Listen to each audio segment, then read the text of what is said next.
Alléluia. Gloire à Dieu. Amen.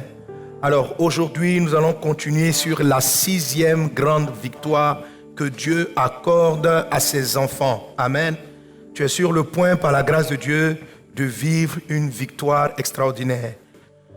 Lorsqu'on parle de victoire, on parle de combat. On parle de combat. Alléluia. De choses contre lesquelles on doit se battre. Lorsque la Bible finit, dans le livre d'Apocalypse, il est parlé de « à celui qui vaincra, à celui qui vaincra ». La vie est un combat. Nous devons nous battre contre certains défis, certains problèmes qui surviennent, contre le péché, nous devons nous battre, contre les démons, nous devons nous battre. Dans la société, pour avancer, pour progresser, nous devons nous battre. Alléluia. Alléluia. Amen. Un enfant, pour arriver au monde, doit se battre. La mère doit se battre pour qu'il naisse. Il faut se battre pour amener la nourriture à la maison. Il faut se battre pour prospérer. Alléluia. Et ces combats-là et ces batailles peuvent être allégés, facilités, parce qu'il y a la puissance de Dieu qui te vient en aide. Et tu es sur le point de recevoir plus de puissance de la part du Seigneur. Amen. Alors, il y a un combat dans la vie chrétienne. Il y a une bataille, la 6e dans notre catégorie de 10 épreuves. Lorsque cette bataille-là se met en place dans ta vie, lorsque cette adversité vient dans ta vie, tu dois être conscient, comme je te l'ai expliqué les autres jours, que Dieu veut te donner une victoire qu'on appelle le revêtement de puissance. Il veut t'équiper. Amen. Lorsque certains signaux sont manifestes dans ta vie, lorsque tu vois certaines situations, tu dois savoir que tu as besoin de cette puissance. Est-ce qu'on est ensemble? Dis avec moi la puissance. Amen. Et la puissance intervient dans tout. Pour tout, il faut de la puissance. Pour marcher, il me faut de la puissance qui me vient des muscles. Mais les muscles eux-mêmes sont alimentés par ma nourriture. Si je ne mange pas, si je ne me nourris pas, je n'aurai même pas la puissance de me lever de mon lit et de marcher. Donc, il faut la puissance pour tout. C'est souvent lorsqu'on est malade ou lorsqu'on est très fatigué qu'on se rend compte que même les gestes les plus simples nécessitent de l'énergie. Alléluia. Et ça, c'est de la puissance musculaire. Mais dans tous les domaines, il y a de la puissance. Et je vous l'ai dit, même en amour, il y a de la puissance. Il y a une énergie, il y a une force qui vient pour te donner la capacité d'aimer. Il y a une force qui vient, qui te donne la capacité de pardonner. Pardonner, ça nécessite de l'énergie. Amen. Il y a certaines fois, les coups de la vie sont tels que tu ne trouves même pas en toi la force de pouvoir laisser tomber une situation. Ton esprit est comme assailli, fatigué par les circonstances de la vie, et tu ne trouves même plus en toi la force de te battre contre la force morale. Donc, on peut parler de puissance dans toutes choses. Puissance morale, la force en amour, la force de travailler, la force de se battre, la force de réfléchir. Certaines fois, physiquement, tu es bien en forme, tu as bien mangé, mais ton cerveau est fatigué d'analyser, de réfléchir et de trouver des solutions. Est-ce que ça vous est déjà arrivé d'avoir la fatigue intellectuelle? Ok? Donc, pour la réflexion même, il faut de la puissance. Alléluia. Alléluia. Il faut de la puissance. C'est la raison pour laquelle tous les gens qui font des activités très intellectuelles, on leur demande aussi de se reposer pour récupérer afin de pouvoir correctement travailler. Souvent, lorsque tu écris et tu rédiges, quand ton esprit est fatigué, même si tu as bien mangé, écoutez, même lorsqu'on est fatigué, on n'a même plus la force même de bien s'exprimer. C'est-à-dire, la fatigue peut faire que tu fais beaucoup de fautes en parlant. C'est-à-dire, même si tu sais qu'il faut dire la voiture, la fatigue peut faire que tu as dit le voiture. Puis après, tu vas dire, je devais dire la voiture. Il faut de la puissance pour pouvoir mettre en action tout ce que Dieu a déposé en nous. Tout a besoin de puissance. Tout a besoin de puissance. Amen. Et dans le monde, ça se voit. Quand vous prenez votre téléphone, quelles que soient les applications qu'il y a à l'intérieur, aucune application à l'intérieur de votre téléphone ne peut fonctionner sans un minimum d'énergie, sans un minimum de batterie. Alléluia. Alléluia. Quelqu'un donne un bon amen. Amen. Amen. Et il y a une chose aussi qui est dans le cœur de tout le monde, qui est dans la vie de tout le monde, c'est d'avancer. Tout le monde veut avancer. Qui veut avancer? Qui veut avancer? Qui veut passer à un autre niveau? Il y a une chose que j'ai vue qui est vraiment propre aux humains. Lorsqu'ils travaillent dans une entreprise, à un moment donné, ils s'attendent à une promotion. Ils s'attendent à avoir un peu plus de pouvoir dans la boîte, plus de responsabilité.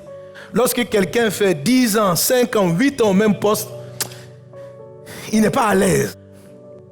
Il n'est pas à l'aise. Il veut aller découvrir d'autres choses. Et dernièrement, je parlais avec certains directeurs. C'est entre les postes de directeurs. Eux tous sont des gros DG.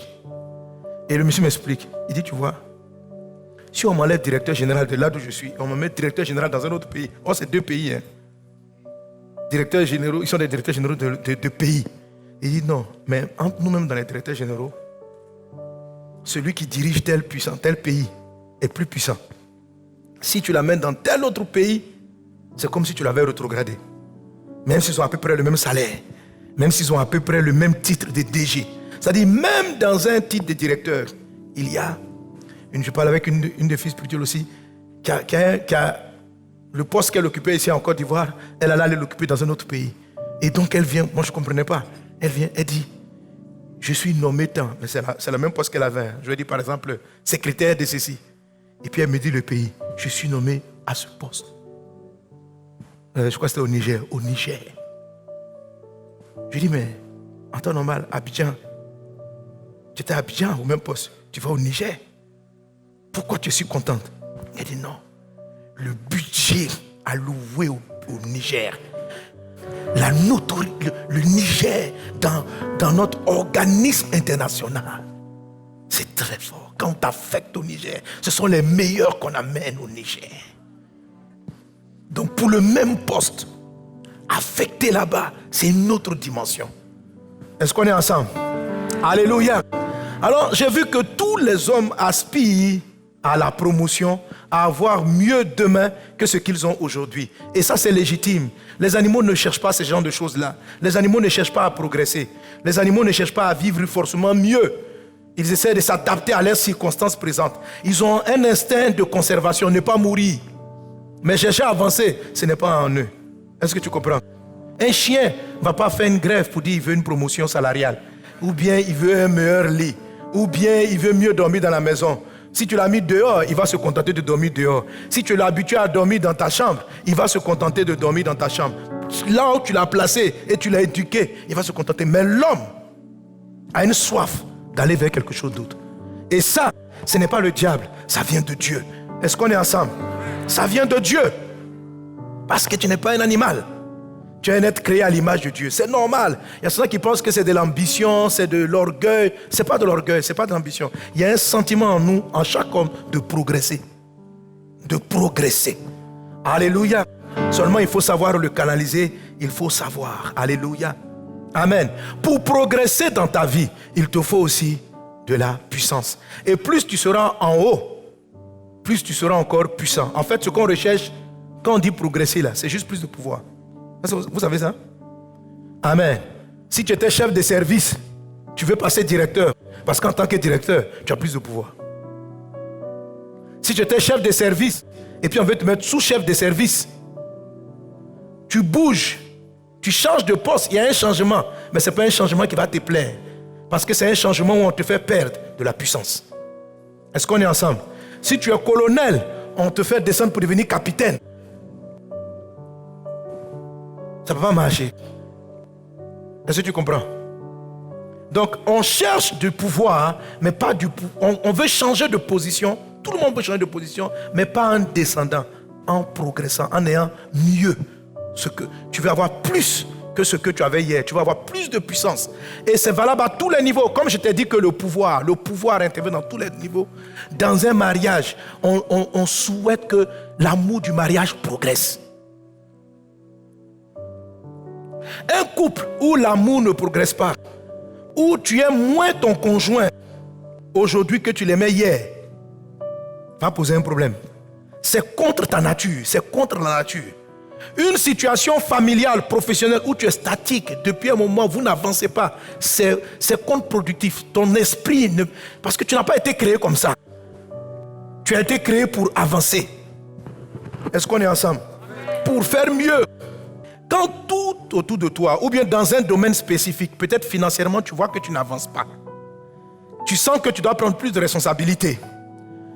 Dans le plan spirituel, ton ministère ne progresse pas. Tu gagnes de moins en moins d'âme à Christ. Chez toi à la maison, la puissance de l'autorité ne fonctionne plus. Tu parles à tes enfants, ils ne t'écoutent pas. Tu avais la puissance de leur parler quand ils avaient 4 ans, 5 ans, tes enfants t'écoutaient. Mais maintenant que ton enfant est devenu un adolescent de 15, 17 ans, tes conseils doivent encore le conduire, mais ta voix n'a plus beaucoup d'énergie. Quand tu lui dis assieds-toi, ne sors pas aujourd'hui, il te regarde en face et il sort. Pourquoi il ne t'écoute pas? Il te manque de la puissance. Tu avais de la puissance pour le traiter jusqu'à 10 ans. Mais depuis qu'il a passé les 10 ans, tu n'as plus d'énergie. Tu as des idées, mais ta voix ne donne pas. Ce n'est pas une affaire de crier, c'est une affaire de puissance. Il y a des papas qui n'écrivent pas. Moi, je n'écris pas. Amen. Je sais dire à mon enfant, assieds-toi, il va s'asseoir, sans crier. Alléluia. Alléluia. La puissance vocale, ça fatigue tes cordes vocales, c'est tout. Ça, c'est quand tu manques de puissance que tu cries beaucoup. Quand la puissance est là, tu n'as pas besoin de crier. Voilà. Quand tu chasses un démon et puis tu cries trop, c'est que tu as un problème. Pourquoi tu dois crier autant? Pourquoi te gosier? Quand la puissance est là, sors. L'énergie qui arrive dans le corps, là, ça se peut. Tout le monde dit, je m'en fais. Pas besoin de crier. Alléluia. Alléluia. Gloire à Dieu. Gloire à Dieu. Tu es sur le point d'avoir une grande puissance, la puissance de Dieu. Amen. Je le dis parce que c'est très important. Parce que quand vous arrivez dans ce qu'on appelle l'épreuve du surplace, ce que Dieu va vous donner, ce n'est pas de la puissance financière seulement. Ce n'est pas de la puissance d'amour seulement. Ce n'est pas de la puissance intellectuelle seulement. Ce n'est pas une simple promotion seulement. Ça s'appelle une toute puissance. C'est-à-dire, c'est un package qui englobe un ensemble de grâce et d'énergie. Alléluia. Alléluia. Il faut bien comprendre cela pour comprendre la troisième clé lorsqu'on est dans le désert du surplace. Amen. Amen. Alléluia. Parce que lorsque tu es confronté à cela, le dragon rouge qui est ton ennemi dans ce niveau, les séductions de Satan risquent de t'amener à aller chercher les puissances dont tu penses être le problème. Je ne sais pas si tu comprends. C'est-à-dire, au lieu de continuer de chercher, au lieu de chercher la toute-puissance de Dieu, Satan va t'amener à aller rechercher la puissance financière. C'est une dispersion. Ton désert du surplace où ta vie n'avance pas, où tes projets sont bloqués, peut se manifester dans quelques domaines. Par exemple, ça peut être familialement, tu sens que ta voix ne porte plus.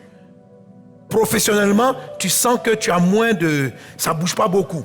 Les choses n'avancent pas. Financièrement, ça n'avance pas.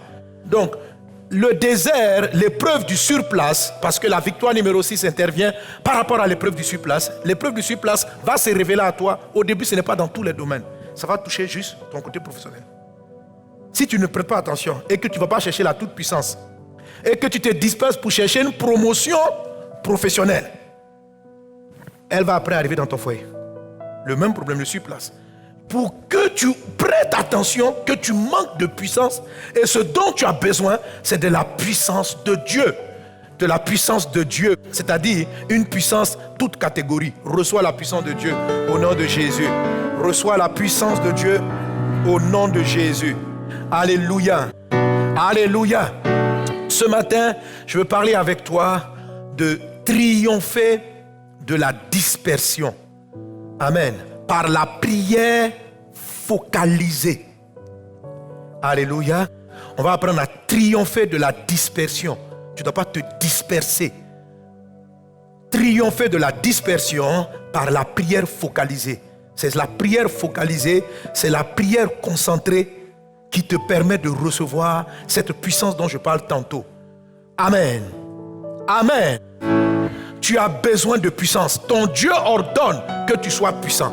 Pas puissant financièrement, mais la toute-puissance. Amen. Quand je dis la toute-puissance, ce n'est pas dire que tu es devenu le tout-puissant. C'est une manière d'expliquer que tu as une puissance qui détient plusieurs choses là-dedans. Amen. Si tu as besoin d'argent, la puissance, la toute-puissance t'amène l'argent. Si tu as besoin de gens, il faut de l'énergie pour convaincre des personnes de travailler avec toi. Tu peux avoir l'argent, mais avoir de mauvais collaborateurs.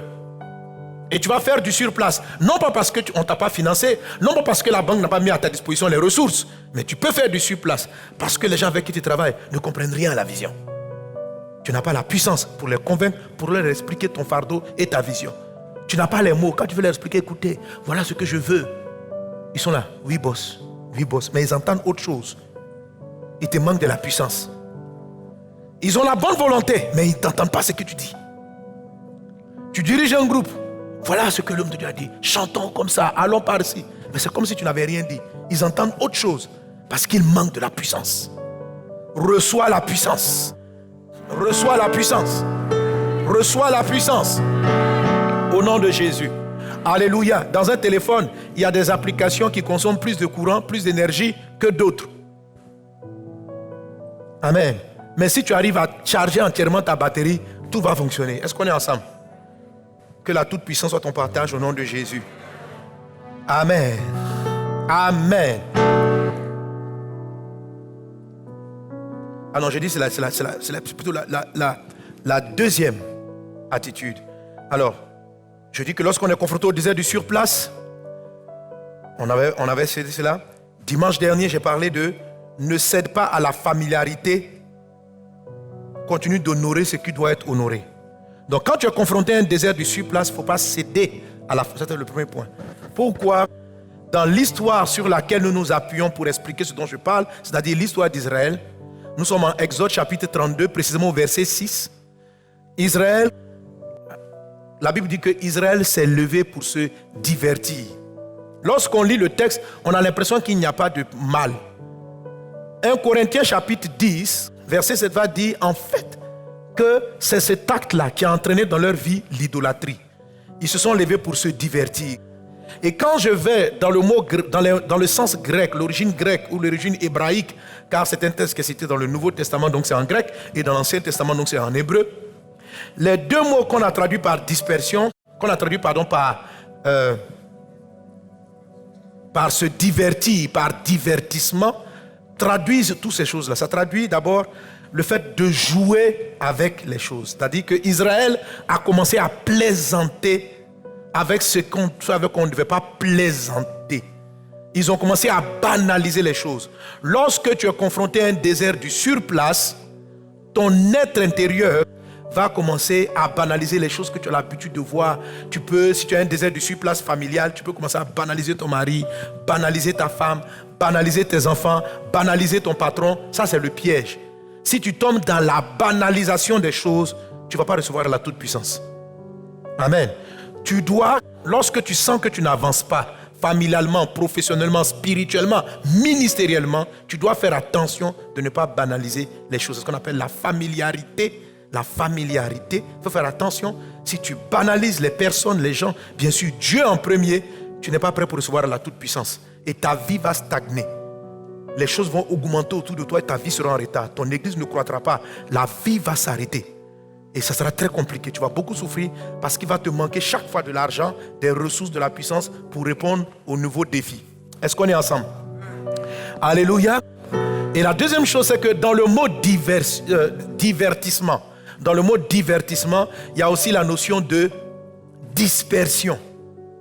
C'est-à-dire, ils se sont levés pour faire beaucoup de choses. C'est ce que j'appelle se disperser. Quand la Bible dit le peuple s'est levé pour se divertir, ils n'ont pas simplement banalisé, mais ils ont été aussi distraits. Ils étaient en train de courir par-ci, courir par-là, faire telle chose, faire une autre chose. Effectivement, c'est un risque lorsque vous traversez le désert du surplace Vous avez envie de changer,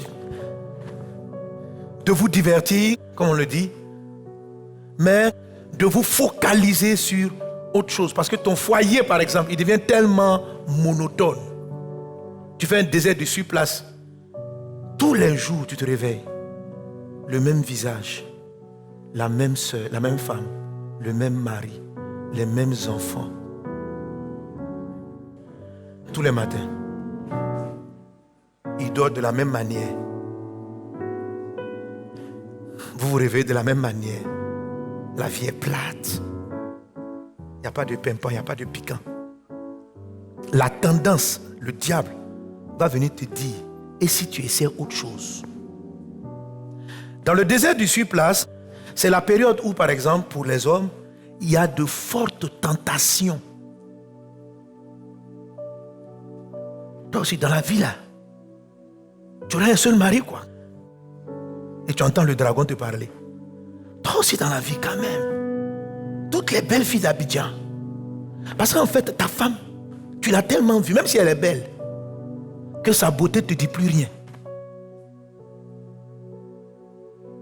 C'est le désert du surplace. Ton mari, il n'a plus rien à te montrer. Toutes ses stratégies sont là. Tu le connais. Tu sais comment il va réagir. Quand il commence la phrase, tu dis, chérie, arrête-toi. Et puis tu communiques. Point final. Il dit, non, chérie, tu me connais. Au début, c'est joli quand tu vois quelqu'un qui te connaît. Mais à un moment donné, quand il n'y a plus de surprise, quand il n'y a plus de changement, ça devient monotone. Dans le désert du surplace, quand tu fais du surplace, quand tu es à l'église, tu connais le pasteur. Tu as tellement écouté ses messages. Donc, quand il commence, il a commencé ici. Il finira là. Il dit, oh, pasteur, je le connais, je maîtrise. Ça fait 10 ans que je suis à Vazonnet quand même. Cette prédication, il l'a faite en 2005, le 3 avril, exactement. Et je trouve que le 3 avril même, il a mieux prêché même que... Mais là. Désert du surplace. Tu maîtrises. Tu connais tous les chants. Alors, ça aura une tendance, quand on dit le peuple s'est levé pour se divertir, là, à te dire, je vais aller chercher quelque chose d'autre. Pour ceux qui aspirent au monde spirituel, je vais aller chercher d'autres messages, d'autres prédications, d'autres sensations. Et c'est en ce moment-là qu'ils tombent dans les séductions de faux docteurs, de faux prophètes, de fausses doctrines. Tu viens de rater l'école de la puissance. Tu vas perdre en puissance. Tu n'auras pas l'énergie qu'il te faut pour aller à l'étape suivante. Tu te disperses. On peut se disperser, vous savez, c'est pourquoi pendant longtemps je n'ai pas vu ça comme étant un péché. Je dis, mais le peuple s'est levé pour se divertir. Où est le problème? Je dis, oh mon fils, regarde le sens, il y a un problème. Ils ne sont pas là où je veux qu'ils soient. Tu peux être dans un endroit qui est bien, mais ne pas être là où tu devrais être. Tout simplement parce que l'endroit où tu dois être ne t'apporte plus rien. C'est ce qu'on appelle le surplace, ça ne t'apporte plus rien. Tu as déjà tout vu. Est-ce qu'on est ensemble? Est-ce qu'on est ensemble? Alléluia! La période du surplace est une période de grande tentation, où on est fragile. Et c'est la raison pour laquelle la Bible dit le peuple s'est levé pour se divertir. 1 Corinthiens chapitre 10. Et ils ont fini par devenir idolâtres. Parce qu'ils ont fini par adopter des démons, par rentrer dans des choses. C'est là que les gens prennent des habitudes. Tellement, tu as tout écouté les messages sur Internet. Tu veux cliquer pour aller ouvrir un site parce qu'on t'envoie une publicité. Photo des mecs. Et puis tu vois, ça apparaît sur ton profil. Comme l'ordinateur sait que tu es une femme. Parce qu'ils ont mis tellement de trucs à l'intérieur qu'on sait à peu près qui tu es. Un seul jour, tu as renseigné ton âge et ton prénom. Et comme ils voient que tu es une femme, en tout cas, vous allez voir que si les ordinateurs des hommes, il y a des femmes qui apparaissent. Si les ordinateurs des femmes, il y a des hommes qui apparaissent. Puis tu vois, il représente sa forme. Un joli ventre plat. Un gars mignon. Oh, tu regardes ton mari. Un ventre qui a grossi. Une forme comme ça. Tu regardes ton ordinateur. Le gars. Chocolat. Abdomen chocolaté. Tu regardes. Plaquette de chocolat. Et tu regardes. Dans le désert du surplace. Alléluia. Tu es sur ton ordinateur. On t'amène les photos des femmes. Belles. Quand tu vois le teint, les cheveux, la beauté. Tu es là. Tu regardes ta femme. Tu regardes l'ordi. Eh Dieu. Eh Dieu. Est-ce que je ne me suis pas trop vite marié? Elle est là. Après 4 accouchements, le ventre ne descend plus. Elle aussi, elle ne se coiffe pas. Des cheveux bizarres. Donc pendant que tu es en train de voir des images, la femme arrive. Elle t'appelle. Gasparien! Gaspard, viens, on va manger. Oh, tu écoutes sur ton ordinateur des voix. Quelqu'un, quand tu entends leur voix, désert du surplace. Est-ce qu'on est ensemble? Qui a déjà visité ce désert? Les hommes auront peur de lever leurs mains parce que la femme va dire, ah bon, hein? Et les femmes ont peur de lever leurs mains parce que tout le monde va dire, ah bon? Ouais. Dans le désert du surplace, tu as envie de dire à ton mari, pourquoi tu n'es pas comme un tel? Pourquoi tu n'es pas comme un tel? Il t'ennuie. Tu vois, ça peut être même des hommes spirituels que tu apprécies. Tu peux te divertir dans le spirituel. Oh, si mon pasteur était comme un tel, si mon mari était comme le pasteur. Et tu peux tomber dans des idolâtries, faire de ton pasteur, faire de tes modèles des idoles. La Bible dit que Israël, quand ils se sont levés pour se divertir, ils sont tombés dans l'idolâtrie. Ils ont commencé à s'attacher à des choses auxquelles ils n'auraient pas dû. Tu as commencé à t'attacher à des images, tu prends beaucoup de temps, tu n'as pas commis l'adultère. Mais pour oublier l'image de ta femme, tu es dans d'autres images des femmes. Pour oublier l'image de ton mari, tu es dans d'autres images des maris. Mais tu sais très bien que tu ne peux pas franchir le pas. Tu essaies de créer une forme de fantasme pour oublier ta condition. Pas parce que tu sais que tu es une chrétienne et que tu ne vas pas franchir le pas. Mais quand même, il faut te divertir. Tu es en train de rater ton école de puissance. Le problème, ce n'est pas un nouveau mari. Ce n'est pas une nouvelle femme. Parce que même celle que tu vois là-bas, si tu t'es marié avec elle, elle va t'ennuyer.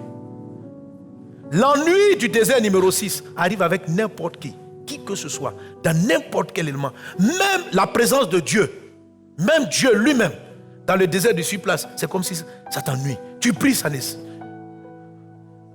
La Bible même ne te dit plus rien. C'est comme tu as tout lu. Ce n'est pas une affaire de ton pasteur, ce n'est pas une affaire de ta femme. Même ta relation avec Dieu. Dans un désert du surplace, c'est comme si la vie chrétienne même t'ennuie. Est-ce que vous me suivez? Donc le problème, ce n'est pas les gens. Le problème, ce n'est pas de changer de personne. Le problème, ce n'est pas de changer d'église.